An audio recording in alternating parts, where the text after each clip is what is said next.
It was a quiet Saturday afternoon in the suburb of Millstone Creek. The kind of day where time seemed to slow just enough for everyone to breathe. Lawns were freshly mowed, porch swings creaked gently in the breeze, and kids on bikes carved lazy loops through the neighborhood streets. In the heart of the town's Central Park, laughter echoed from the swings and slides, a melody of youth and freedom. Among the joyful chaos was 9-year-old Neve Jackson, her cornrowed hair catching the light as she darted between the monkey bars and climbing ropes. Her purple hoodie, printed with a cartoon lion and the word, "Fearless," in bold white letters, billowed behind her as she ran. Neve's laugh rang out across the grass, bright, unbothered, and full of life. Her best friend, Eli, trailed behind her, holding a stick like a wizard's staff and shouting imaginary spells into the wind. They had invented a new game, some blend of tag and dragon hunting, and the other kids followed their lead like it was an Olympic sport. Around them, the world carried on in gentle routine. A dog barked near the pond, a father flipped burgers over a small grill, and an older woman crocheted quietly beneath a shade tree. On a bench nearby, Mrs. Ramirez, a retired librarian, adjusted her sun hat and watched the kids with a soft smile. "That Neve's got the kind of spirit books are written about," she said to her husband. He nodded, not looking up from his crossword puzzle. Her mama raised her right. "That girl's got leadership in her bones." What Mrs. Ramirez didn't notice, and what Neve couldn't have possibly known, was the cruiser, parked at the edge of the lot, half concealed behind a row of hedges. Inside, Officer Dana McKenna sipped from a lukewarm thermos and scanned the park through her windshield. A recent transfer from a city department several hours south. She was still adjusting to the slow rhythm of Millstone Creek. It made her nervous. In the city, tension was constant and obvious. Sirens, shouting, blurs of movement. Here, the quiet was deceptive. Her eyes narrowed as they settled on the children near the play structure. They were moving fast, shouting. One of them, Neve, was waving a stick overhead, yelling something that echoed faintly across the park. McKenna's pulse quickened. Her training kicked in like a reflex. High energy, loud voices, rapid motion, isolated group. She reached for her radio but paused, watching longer. The girl in the purple hoodie shouted again, spinning in a wide circle with the stick raised like a sword. McKenna couldn't hear the laughter, couldn't see the game for what it was. All she saw was motion, erratic and commanding. The others followed her. In McKenna's mind, it looked like control, like escalation, like danger. She stepped out of the cruiser, hand brushing the utility belt at her hip. Her boots crunched softly against the gravel path as she made her way across the grass. The sun lit her badge like a signal flare. Kids didn't notice her at first. Neve had just climbed onto the wooden bridge that arched over the stream running through the center of the park. She held her arms out like wings, pretending to fly, eyes closed, smiling. That's when McKenna reached her. Her hand closed around Neve's upper arm, firm, unyielding. The girl's eyes flew open, confusion twisting into fear in an instant. "What are you doing?" McKenna asked, her voice clipped and official. Neve flinched. "Playing," she said, voice barely audible. "This isn't a playground for games like that," McKenna snapped. "You're being aggressive, intimidating the other children." Neve looked around, bewildered. "I wasn't." Eli skidded to a stop beside them. "She didn't do anything. We're just playing dragons." But McKenna was already pulling Neve gently but forcefully toward the cruiser. The girl stumbled, her sneakers scraping the pavement. "Stop," Eli shouted. "You're hurting her." Voices rose around them. A mother stood up from a picnic table. Another kid ran to get Neve's older brother, who was tossing a football on the far field. But McKenna didn't stop. She opened the back of her squad car, ushered Neve inside. and closed the door with a hollow, metallic click. The child's face behind the glass was stunned, silent, her hands pressed against the window, eyes wide, pleading. McKenna turned away, trying to ignore the ripple of stares that had started to build. She reached for her notepad. She thought she was keeping the park safe. She had no idea who she had just arrested. Neve's older brother Malik was already running by the time he got the full story. A seventh grader with a mop of curls and a serious face. Malik had always been protective of his little sister. From scraped knees to playground bullies, he was the first to jump in. But this was something different. He had never seen a cop take her. Never imagined it. His cleats barely touched the ground as he sprinted across the field, heart pounding harder than it ever had during football practice. Behind him, Mr. Henderson, Eli's dad, was already dialing his phone, voice tight with disbelief. She just grabbed that girl. No warning. No call to parents. Yeah, I've got it on video. I'm sending it now. His eyes never left the squad car, where Neve sat frozen, her small hands still pressed to the window like she wasn't sure it was real. Malik reached the car just as another vehicle pulled into the lot, tires crunching over gravel. It was a sleek black SUV, windows tinted, polished so clean the sunlight bounced off it in sharp glints. From the driver's side stepped a woman in dark slacks, flats, and a gold badge clipped to her belt. Her posture was calm, but her eyes were already locked onto the scene. She didn't need to ask what had happened. She saw Neve, saw the look on her face. Then she saw McKenna. The woman crossed the grass with quiet, terrifying purpose. "Officer McKenna," she said. The voice was calm, level, but it cut through the noise like a blade. McKenna looked up, halfway through writing a line in her notepad. "Ma'am, explain why my daughter is in the back of your patrol car." Everything stopped. McKenna blinked, the words catching in her throat. "Your daughter?" "Yes," said Deputy Chief Lena Jackson. "Neve Jackson. 9 years old. Playing in a public park. Now locked in your cruiser." Neve's older brother Malik was already running by the time he got the full story. A seventh grader with a mop of curls and a serious face. Malik had always been protective of his little sister. From scraped knees to playground bullies, he was the first to jump in. But this was something different. He had never seen a cop take her. Never imagined it. His cleats barely touched the ground as he sprinted across the field, heart pounding harder than it ever had during football practice. Behind him, Mr. Henderson, Eli's dad, was already dialing his phone, voice tight with disbelief. She just grabbed that girl. No warning. No call to parents. Yeah, I've got it on video. I'm sending it now.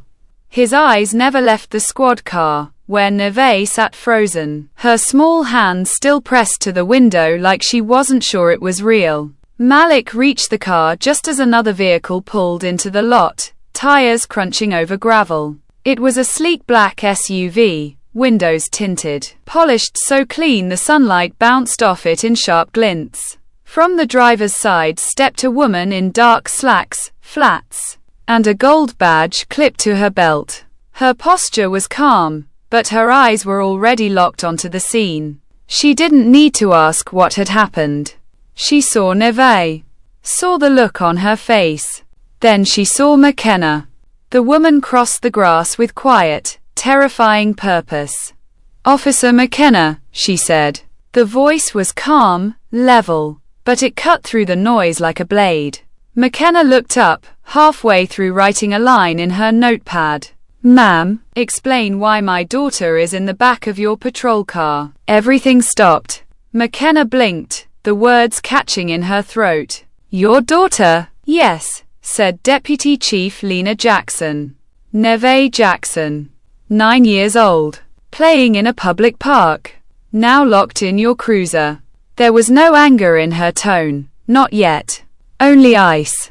It was the kind of voice that came after years of commanding rooms full of people who doubted you, tested you, disrespected you. It was the voice of someone who didn't need to yell to be heard. I observed what I believed was aggressive behavior, McKenna said, stumbling through the sentence. She was waving a stick, shouting. Other children looked distressed. Did you ask them? Lena's eyebrow arched. Barely. I took immediate action to separate the. She's 9, Lena said flatly. Playing dragons. You arrested a child without speaking to a single witness. Malik stepped forward, breathing hard. She didn't do anything. We were just playing like always. She was the Dragon Queen, that's her favorite. McKenna opened her mouth again, but the weight of her mistake was dawning across her face in slow, suffocating waves. You saw a black girl leading a game, Lena continued, and assumed aggression. You saw a confident child and interpreted it as a threat. You acted without cause. And now you've placed my daughter in a position that will follow her for the rest of her life. Around them, more people were gathering. Phones were out. Someone whispered, "Isn't that the deputy chief?" A teen nodded, already live streaming the scene on his phone. McKenna reached for her keys with shaking hands, fumbling them once before she got the door open. Neve didn't move at first, staring up at her mom like she couldn't quite believe she was real. Lena knelt by the open door, arms outstretched. "Come here, baby." Neve fell into her mother's arms so fast it looked like her body had been holding in every emotion until that second. Her shoulders heaved. She wasn't crying loud, but those were the deep, silent sobs that cracked through bone. Lena held her, gently rocking her on the curb, her blazer wrinkling beneath the weight of her daughter's fear. "You're okay now," she whispered. "I'm here." Behind them, McKenna stood frozen, notebook hanging uselessly from her fingers. The notepad fluttered in the breeze. Her authority had vanished. All that remained was the undeniable image of a child crying in her mother's arms. And the question that would haunt her longer than anything else: why didn't I see it for what it was? The car ride home was nearly silent, the kind of silence that hummed with everything unsaid. Neve sat curled in the back seat, still wrapped in her mother's blazer, her eyes staring out the window but seeing nothing. Malik sat beside her, arms crossed tightly, jaw clenched. He kept glancing at her, like he was making sure she was still real, still there, not locked behind glass again. Lena drove with one hand on the wheel, the other resting on her daughter's knee when they hit red lights. Her badge sat in the passenger seat, catching the occasional ray of sun and gleaming like a warning. At the next intersection, she dialed a number from memory. It rang once. "Chief Abrams," she said as soon as the line picked up. "We have a problem." She gave the facts with the same calm precision she used in every briefing, but her voice shook on one word: Neve's name. When she hung up, she didn't speak for the rest of the ride. Back home, Neve didn't run to her room. She walked slowly through the door, dropped her shoes in their usual spot, and sat cross-legged on the living room rug. Her hands were still clutching the edges of her mother's blazer, knuckles pale from holding on so tightly. "Want some tea?" Lena asked gently, kneeling beside her. Neve nodded, but didn't meet her eyes. "Will I get in trouble at school?" she asked quietly. "If they see the video." Lena's heart clenched. She pushed Neve's braids gently behind her ears. "You didn't do anything wrong, sweetheart. You were just being you." "But she looked at me like I was bad," Neve whispered. "Like I was gonna hurt someone." Lena exhaled slowly, steadying her voice. "That wasn't about you. That was about her not knowing you. Not understanding what she saw." "Because I'm loud?" Neve asked. "No, baby," Lena said. "Because she was afraid of something that isn't real." And instead of asking questions, she reacted. In the kitchen, Malik paced. "She needs to be fired," he muttered. "She should never wear a badge again. She will face consequences, Lena said from the other room. I promise you that. That evening, Lena returned to the station, not in uniform, not with a command, but with a printed incident report in one hand and a flash drive in the other. She walked straight into the chief's office, placed both on his desk, and said, "You'll want to see the footage." Chief Abrams nodded grimly and waved her to a seat, but she stayed standing. "Before you play it," she said, "understand something. This isn't about just my child. This is about any child who looks like her. If we let this slide, we send a message loud and clear. And I won't let this department do that." Outside the office, the hallway buzzed with low chatter. Word had already started to spread. A 9-year-old detained. The deputy chief's daughter. Bystanders recording. Questions were being asked. Lines were being drawn.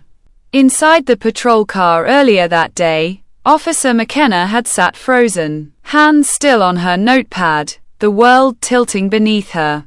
Now, in her small apartment across town, she played the same moment over and over on her phone, watching herself in the reflection of her badge. The way Nevi flinched. The way the other kids had screamed. The complete absence of threat, now so obvious, so undeniable. She closed the video, tossed the phone onto the couch, and buried her face in her hands. She had made a mistake. A dangerous one. And for the first time in her career, she didn't know if she deserved to come back from it. By Monday morning, the incident had already become the subject of morning talk shows, community forums, and schoolyard whispers. The video had gone viral. Over 4 million views and counting. Comment sections flooded with outrage, empathy, and calls for accountability. The thumbnail alone was enough to start conversations. A still image of Neve in the back of a patrol car, her small hands pressed to the window, eyes wide with disbelief. At Jefferson Elementary, Neve walked into the building with her backpack slung over one shoulder and a silence that felt heavier than her books. Kids who usually waved looked at her with uncertain eyes. Some whispered. A few offered soft smiles, but she didn't return them. She wasn't mad, just tired, like something inside her had been asked to grow up too fast. In Mrs. Bell's 4th grade classroom, Neve took her usual seat near the window. Her teacher hesitated at the front of the class, eyes flicking toward her, before continuing the morning routine. No one mentioned it, but everyone knew. Across town, Officer McKenna sat on the edge of a folding chair in the conference room of Millstone Creek Police Department, eyes fixed on her own clasped hands. She wore no uniform. Her badge and gun had already been turned in pending review. Around the table sat Chief Abrams, Deputy Chief Lena Jackson, and 2 internal affairs officers with tablets and legal pads. A third-party mediator sat silently in the corner, bearing witness. "We're not here to debate what happened," Abrams said firmly. "The footage is clear. The statements align. This is about accountability." McKenna nodded once, eyes red, her voice barely audible. "I misjudged the situation." "You didn't just misjudge," Lena said, her voice calm but unrelenting. "You acted on impulse. On bias. You grabbed a child who posed no threat and placed her in custody. You didn't ask questions. You didn't wait for context." "I thought I was protecting the others," McKenna whispered. "From what?" Lena asked. "Imagination. Volume. A stick in a kid's hand?" McKenna's lips trembled. "I didn't see what was really there." "No," Abrams said. "You saw what you were conditioned to see. And now we have to deal with that." A long silence filled the room. "I'm not here to ruin you," Lena continued. "But you need to understand the damage that's been done. Not just to my daughter. To this entire community. You're a symbol now of everything people fear might happen to their kids. And if you want to have any future here, that can't be where the story ends." McKenna swallowed. "I want to make it right." Lena leaned forward. "Then start by listening. Back at Jefferson Elementary, lunchtime brought a flicker of normalcy. Neve sat with Malik near the back corner of the cafeteria, poking at her fruit cup while he tried to cheer her up with impressions of their grandpa's bad dance moves. It worked. Barely. A small smile curled at the edge of her lips. Then a girl from another table slid into the seat across from them. Her name was Joy. Pale skin, curly red hair, freckles like confetti. "My mom says that lady was scared of you," Joy said plainly. Malik opened his mouth, but Neve beat him to it. "Why would she be scared of a kid?" Neve asked. Joy shrugged. "I do know. My mom said some people just see what they want to see. Maybe they should look better," Neve said. Then she took a bite of her apple and didn't say anything else. Malik looked at her. "You wanna go to the playground after school?" Neve didn't answer right away. "But finally," she nodded. "Only if I get to be the Dragon Queen again." He grinned. Obviously. Outside the cafeteria window, the sun had started to break through the clouds. Not everything was fixed, but something was beginning to shift. That afternoon, the mayor held a press conference on the steps of City Hall. Cameras lined the curb, microphones angled from every direction, reporters elbow to elbow. The backdrop was clean, polished, official. But the atmosphere crackled with tension. Mayor Dalton adjusted the mic, cleared his throat, and spoke with the gravity of someone who had read every comment, seen every headline, and knew the world was watching. "We are here today not just to address an incident, but to acknowledge a failure. A failure to see a child as a child. A failure to protect innocence before prejudice. This community is better than what happened in that park." Behind him stood Chief Abrams, his face drawn but steady. Beside him, Lena Jackson kept her hands folded neatly in front of her, her expression unreadable but powerful in its silence. The crowd leaned in as Dalton continued. "Officer McKenna has been placed on extended administrative leave. A full internal review is underway. Bias training protocols are being overhauled as of this week. And most importantly, this will not be swept aside." A reporter raised her hand. "Is Deputy Chief Jackson planning to pursue charges?" Lena stepped forward, took the mic without flinching. "This isn't about vengeance. It's about visibility. The way we see each other. The way we act when no one's watching. And what we do when everyone is." She paused. "My daughter deserves to play in the park without fear. Every child does. And every officer must be trained not only to protect, but to perceive without bias. We are not here to cancel people. We are here to correct systems." The statement hit like a bell through the city. Later that week, Officer McKenna stood at the back of a small room at the community center, folding chair beneath her, notebook in hand. Her posture was straight but subdued. She wasn't in uniform. Not today. Today she was a student. At the front of the room stood Lena, not as a cop but as a mother. "Bias isn't always loud," she said. "It's not always hate or anger. Sometimes it's quiet, subtle. It looks like fear, like flinching before thinking, like making assumptions based on skin tone, not behavior. And it can be unlearned. But only if we're willing to look at ourselves honestly." McKenna wrote down every word. The session ended with a simple prompt. One moment you saw someone differently than they deserved. What would you do differently now? McKenna didn't raise her hand. But when she got home, she pulled out a blank sheet of paper and began writing a letter. Not to the department. Not to the press. To Neve. It started like this. "I didn't see you. Not really. And I'm so sorry for that." Across town, Neve was in her room, lining up her stuffed animals like courtroom witnesses. Her mom had bought her a new notebook. The cover was soft purple, with silver stars. Inside, she had started writing stories again. Stories about dragons who protected kingdoms, who were misunderstood until someone listened, who were feared until they became heroes. Her latest character was named Nova. She wore a hoodie and had a voice that could make the sky shake. She fought injustice with a stick and a smile. And nobody could cage her light. Outside her window, the sun dipped low behind the rooftops. The same sky. A new day waiting to begin. 1 year later, the playground at Millstone Creek Park had a new addition. A bright purple bench. Beneath the shade tree, its plaque reading, "For every child who dreams loudly. Sit here and be heard." Neve sat on it now, swinging her legs as she watched a new group of kids play dragons. Her purple hoodie had faded slightly, the word asterisk, fearless, asterisk still bold against the fabric. Officer McKenna, now a community liaison, walked past on patrol.